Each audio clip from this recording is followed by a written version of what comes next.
গণভোটের প্রচারণায় অংশ নিতে বিভিন্ন জেলায় যাচ্ছেন অন্তর্বর্তী সরকারের উপদেষ্টারা। এ সময় রাষ্ট্রকে নতুনভাবে সাজিয়ে তুলতে গণভোটের পক্ষে ভোট দেওয়ার গুরুত্ব তুলে ধরেন তারা। সকালে টাঙ্গাইল পৌর শহীদ স্মৃতি উদ্যানে ভোটের গাড়ি গণভোট প্রচারণায় অংশ নিয়ে জ্বালানি উপদেষ্টা ফজলুল কবির খান বলেন, গণভোট ও ভোট সফল করার মূল দায়িত্ব রাজনৈতিক দলগুলোর।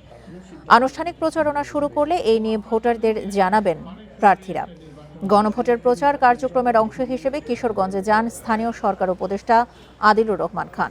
এ সময় তিনি জুলাই সনদ বাস্তবায়ন নিশ্চিত করতে হ্যাঁ ভোট দেওয়ার আহ্বান জানান। চাঁদপুরে গণভোটের প্রচার ও ভোটার উদ্বুদ্ধকরণে মত বিনিময় সভায় যোগ দেন অর্থ উপদেষ্টা ডক্টর সালাউদ্দিন আহমেদ। এ সময় তিনি জনপ্রতিনিধিদের জবাবদিহিতা নিশ্চিতে গণভোটের পক্ষে ভোট দেওয়ার প্রয়োজনীয়তা তুলে ধরেন। আমরা আশা করতেছি যে এটা খুব শীঘ্রই একদম তৃণমূল পর্যায়ে পৌঁছে যাবে। প্রত্যেকটা গ্রামে, প্রত্যেকটা ইউনিয়নে, প্রত্যেকটা উপজেলায়, প্রত্যেক জায়গায় আমরা পৌঁছে যাব।